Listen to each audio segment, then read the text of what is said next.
Ang motor, parang babae lang yan. Kahit matagal na. Ingatan mo lang at alagaan. Hindi kayo magkakahiwalay. Ako po ang Biyahero Ligaw Adventure. At ito po ang kwento ng aking mga paglalakbay.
Viewers at subscribers ng Biyahero Ligaw Adventure.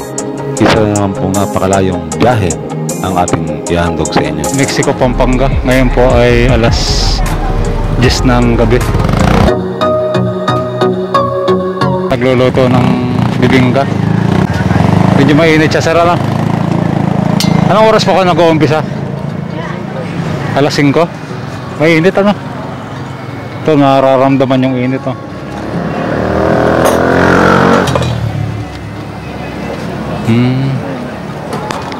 Bili tayo ng isa. Sa puntong ito ng muli kong paglapit kay Kuya na malapit sa apoy, doon ko naramdaman yung sobrang init.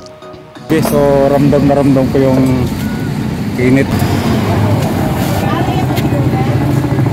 Napakainit. Kung nandito kayo, mararamdaman nyo talaga yung init ng... Mainit talaga, sir, ano? Hanggang ang oras ko po, sir, nagluluto niyan?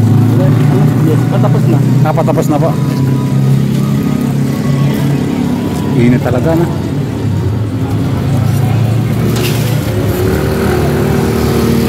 Ibang klase rin ang tiyaga ni sir sa, sa kanyang trabaho. Kailang ganyan ka, sir, sa pagluluto mo? 250 peraso. Sa puntong ito ng pagkaroon ko kay Kuya, napaisip ako. Grabe si Kuya. Napakatindi ng determinasyon. Kumita lang ng pera. Lahat kayang tiisin para sa hanap buhay. Matindi yung init. Ito, ipapakita ko yung sobrang init. Sobrang init ng kanyang ng kanyang ginagawa. Sana nakukuha ng medyo paliwanag. Napakainit talaga, sobra. Ilang minuto itong lutuin niya, sir? 5 minutes lang. Ilan po? 5 minutes? 5 minutes? Wala man, sir, 5 minutes. Mabilis lang sa kahon. Mabilis lang sa kahon. Matagal niyo na pong ginagawa yan? Oo. Since sa lolo pa ng asawa ko. Grabe, init talaga, sobra. Sir, anong klaseng init ba yung nararamdaman nyo? Sobrang init, sir, ano?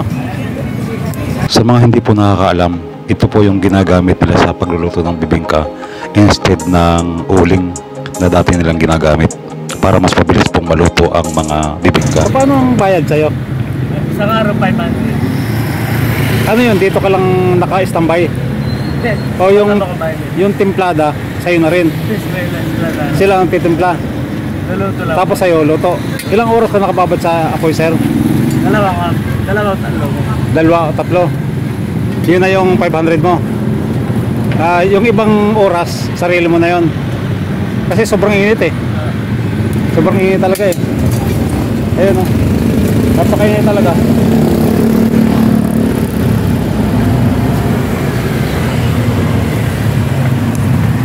Ilang tangkal lang yung ating distansya sa ano, sa init. Dalawang tangkal, tatlo. Ano po yan, sir? May asawa ka na? Binata? O sa mga available dyan, si sir, binata pa. Ilan taon na po kayo? 25? Ayan. Sobra. Ito sir, tapos na to. Tapos na po yan. Sobrang init talaga, Diyos ko. Tikman muna natin itong bibingkang niluto ni Kuya. 70 pesos na niluto in 5 minutes. Bawat serving ng 70 pesos na bibingka ay may kasamang tinudkod na nyog na nakaplastik. Yun nga lang, nakalimutan kong itanong kay Kuya kung anong klaseng kahoy ba yung ginagamit nila.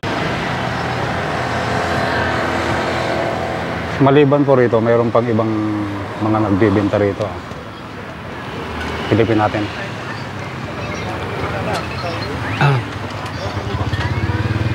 Bumili na rin muna ako ng kape dito sa katabing tindahan ni Kuya. Kakape tayo rito sa Mexico, Pampanga.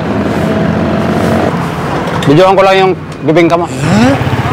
Para hindi nakakaya-kaya ate, bibili na rin tayo. Main ingredients na ginagamit po nila sa bibingka nila is yung giniling na bigas at margarine.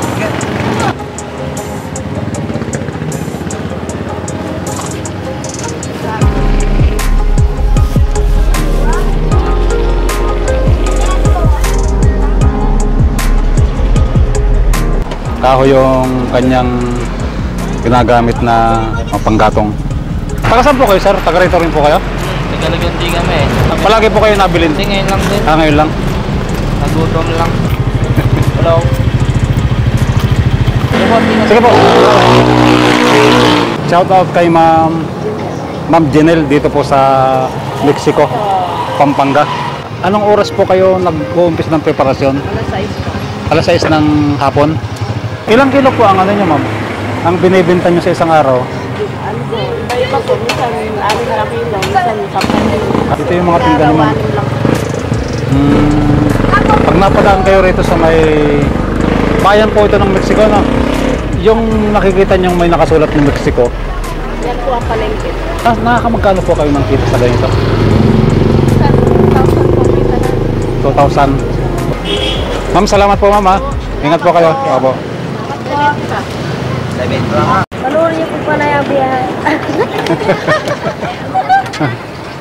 Panoorin niyo po panoorin ang biyahe. Ah? O kahit sa Kapampangan. Biyaherong ligaw. Apo. Hindi niyo po panoorin ang biyaherong ligaw. Perfect. Bawat lugar na ating napupuntahan, mayroon po tayong aral na natututunan. Alin ba ang mas madaling tiisin? Ang init ng apoy tulad ng pagluluto ni Kuya o ang paminsan-minsang init ng ulo ng ating mga amo sa ating pinapasukan o pinagtatrabahuhan. Maraming salamat po sa inyong panonood at kung nagustuhan niyo po ang aking video sa gabing ito, huwag niyo pong kalilimutang mag-subscribe, mag-like at i-share ang aking mga video at huwag niyo pong kakalimutang i-click ang notification bell para updated po kayo sa lahat ng mga video na aking i-upload. Maraming salamat po at magandang gabi po sa inyong lahat.